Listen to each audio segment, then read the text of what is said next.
Welcome back. Big news in banking today. Morgan Stanley CEO James Gorman announcing plans to step down over the next 12 months. He'll assume the role of executive chairman. Our Leslie Picker joins us now with more on this and how we should think about this news today and what he's going to leave behind as CEO. Leslie?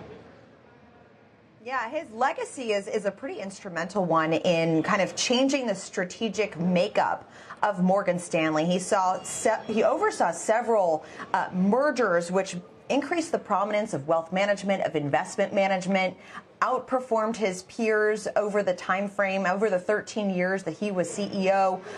And this 12-month time frame, it's been pretty well telegraphed that he did have plans to step down. I think it was last year where he said he'd step down within the next 5 years or so. And those who are in contention for that top spot also pretty well telegraphed over the past year or so. And so I think from here, it really just now centers on this idea of who it will be and when. He turned 65 in July, but we should have some sense, over the next 12 months, as he mentioned. I've seen some of the, chatter around the names that we're showing on the wall back at our headquarters, Leslie, and who might be, the favorite, if you will. And, one thing that's so interesting is that, Gorman really leaned into the wealth management side of Morgan Stanley. And, the results from a share price are noticeable. So, too, are the way that other firms are reacting to their own businesses because they've seen the success road as it relates to wealth management that James Gorman, drove. One of the analysts said that wealth management actually comprises about 2/3 of Morgan Stanley's market cap at that time. They've driven higher returns as a result of just building up this business. So you've got an Andy Saperstein, for example. He runs wealth. He's one of the three gentlemen who are in contention for that CEO spot. Wells Fargo thinks as a result of this, he could be the leading candidate given just the growth of wealth. But then you have KBW, on the other hand, who says that Ted Pick might be a more likely choice because he runs the institutional group, which is sales and trading, investment banking, and so forth. And he's really credited with turning around their FICC trading business. And so he's seen kind of more as that turnaround candidate in the sales and trading, investment banking side of things. Yeah, Leslie, good stuff. Thank you. That's Leslie Picker joining us. We'll continue to game it out, no doubt. Over the months ahead, of course. You own? Yes. Of the three on the show today, you're the only one who owns Morgan Stanley. Yeah. What do you think? It's our only financial exposure. Moved away from the banks, especially regional banks at the end of last year. More worried about the lending side of it. This is very prepared. It's like the Green Bay Packers handing the reins to Aaron Rodgers from Brett Favre.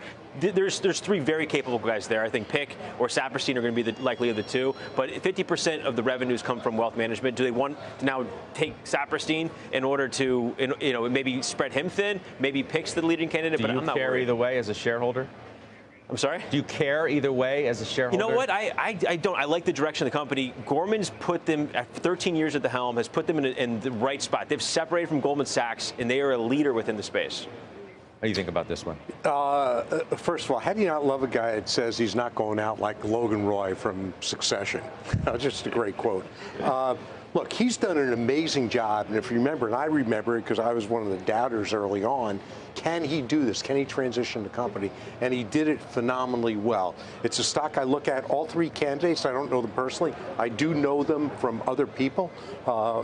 They are very highly qualified. Either can do it. Saperstein, given the direction he took the company, may be the lead in it because it's a wealth management business, recurring revenue, but banking as well also. However, my touch points are greatest with Goldman. That's why I love it, because of those touch points. I've never been disappointed, so that's what I'll stay with, and that's enough. Gorman probably was throwing darts at your picture in his office in the early days. I remember that. Yeah. I remember that. But they really, the lean in on wealth management was a game changer for them, and certainly from a stock performance standpoint. He executed, and I turned early on it, but just phenomenal execution. Just what a job. Think about the culture he had to change with Morgan Stanley, and he successfully did it. And think about, because I've had to manage these type of people, you're managing high-performing superstars who are highly independent, and he got them in line, built a great business.